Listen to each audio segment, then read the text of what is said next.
এই শিউলি ফুল আর শিউলি পাতা দিয়ে এই ক্লে জুয়েলারি লকেটটি আমি কিভাবে তৈরি করেছি চলুন আজকে আপনাদের সাথে সেটাই শেয়ার করি। প্রথমেই বলি একটু লাইটের প্রবলেম আছে, কারণ ভিডিওটি আমি রাতে শ্যুট করেছি, একটু অ্যাডজাস্ট করে নেবেন। আর এখানে কিন্তু আমি পুরো ডিটেলেই আপনাদের সাথে শেয়ার করছি। তো দেখতেই পেলেন প্রথমে ক্লেটাকে এভাবে ভালো করে বেলে নিয়ে তারপরে গোল কিছুর সাথে কিন্তু এভাবে গোল শেপটা আমি করে নিয়েছি। এতে কি হয়, শেপটা কিন্তু একদম পারফেক্ট আসে। আর অবশ্যই কিন্তু বেলার সময় পাউডার ইউজ করতে হবে, তাহলে ওই চ্যাটচ্যাটে ভাবটা আর কি থাকে না।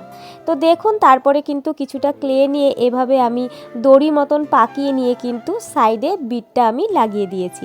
এতে ফিনিশিংটা কিন্তু অনেকটাই ভালো লাগে। এবারে দেখুন আরও কিছুটা ক্লে নিয়ে কিন্তু আমি আবারও বেলে নিচ্ছি। এবারে কিন্তু একটু লম্বাটে করে বেলবো, কারণ এটা দিয়ে আমি তৈরি করব পাতা। আর তার জন্য এখানে কিন্তু শিউলি ফুল গাছের অরিজিনাল পাতাই আমি ব্যবহার করেছি। এতে কিন্তু ফিনিশিং ভীষণই ভালো হয়। আপনারা প্রথমে যখন লকেটটা দেখেছেন নিশ্চয়ই বুঝতে পেরেছেন। তারপর কিন্তু আমি এই যে ব্লেড দিয়ে পাতার শেপ অনুযায়ী কেটে নেব। এটা কিন্তু খুব ধৈর্য সহকারে নিখুঁতভাবে করতে হবে। আর ব্লেড বা একদম মানে চিকন টাইপের ছুরি ইউজ করাই এতে ভালো হবে, তাহলে কিন্তু ফিনিশিং ভীষণই ভালো আসবে। তো দেখুন এখানে আমার পাতাটা কিন্তু রেডি হয়েই গেল। এবারে আসি আসল জিনিসে, যেটা হলো শিউলি ফুল, আমাদের যেটা আজকের লকেটের মেন আর কি।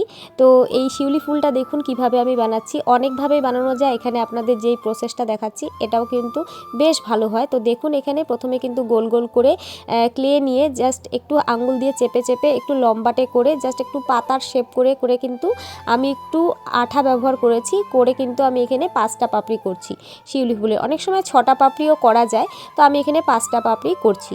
তো দেখুন এভাবে কিন্তু আমি 5টা পাপড়ি এভাবে আমি একটার উপরে একটা করে কিন্তু লাগিয়ে নেব। তারপরে একটা টুলসের সাহায্যে কিন্তু এই ফুটোটা আমি করে দেব। তারপরে এই যে দেখুন বিটটা, এটা আমি আগে কিছুটা ক্লে বেঁচেছিল সেটা আমি করে রেখেছিলাম। এটা কিছুই না, জাস্ট গোল করে ওই টুলস দিয়ে একটা ফুটো টাইপের করে দিলেই হবে। তারপরে দেখুন এখানে কিন্তু পাপড়িগুলোতে একটা করে কাট লাগিয়ে আমি কিন্তু এই যে তারপর হালকা করে এক সাইড করে একটু বেঁকিয়ে বেঁকিয়ে দিলেই কিন্তু আমাদের শিউলি ফুল একদম তৈরি হয়ে যাবে। দেখুন কতটা কিন্তু পারফেক্ট হয়েছে, আপনারাই বলুন কেমন হয়েছে শিউলি ফুল। তারপর এখানে একটা তুলির মুখা ব্যবহার করে কিন্তু আমি সাইডে এই ডিজাইনটা করছি।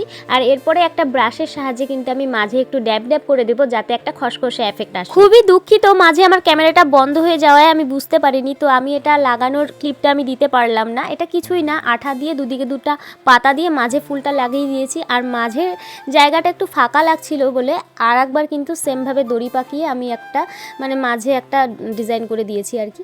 এবার তো রঙের পালা। প্রথমে কিন্তু আমি ব্রাউন দিয়েছিলাম, পরে ভাবলাম যে না আমি রেড দিয়ে শুরু করি। তো তার উপরে আমি রেড দিয়ে মানে প্রথমে হালকা থেকে ডিপ বা ডিপের থেকে হালকাতে যেতে হয়। তো আমি প্রথমে ডিপ দিয়ে এদিকে কিন্তু আমি হালকা করার চেষ্টা করছি আর কি। তো ওপরের দিকে আমি কিন্তু অরেঞ্জ আর ইয়েলো শেডটা এনেছি। তো দুটোকে ভালো করে ব্লেন্ডিং করে দিয়েছি মাঝে। দেখুন ব্লেন্ডিং করলে আর কি ফিনিশিং কিন্তু ভীষণ ভালো আসে। ব্লেন্ডিংটাই কিন্তু মেন ক্লে জুয়েলারিতে।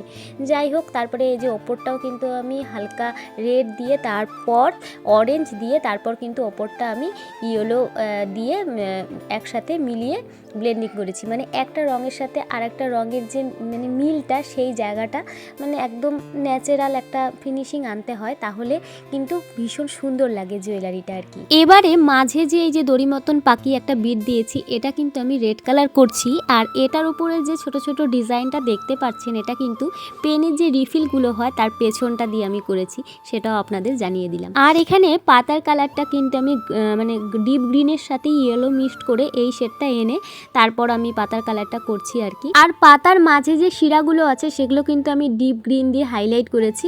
আর মাঝে যে ফুলটা সেটা তো সাদাই হবে যেহেতু শিউলি ফুল। আর সাদা কালারটা কিন্তু আমি দুবার ব্যবহার করেছি যাতে ডিপটা ভালো আসে। আর এই যে শিউলি ফুলের মাঝের এটা তো অরেঞ্জ কালারই হয়। আর সাইড দিয়ে একটু হালকা আমি হলুদ শ্যাডো দিয়ে দিয়েছি।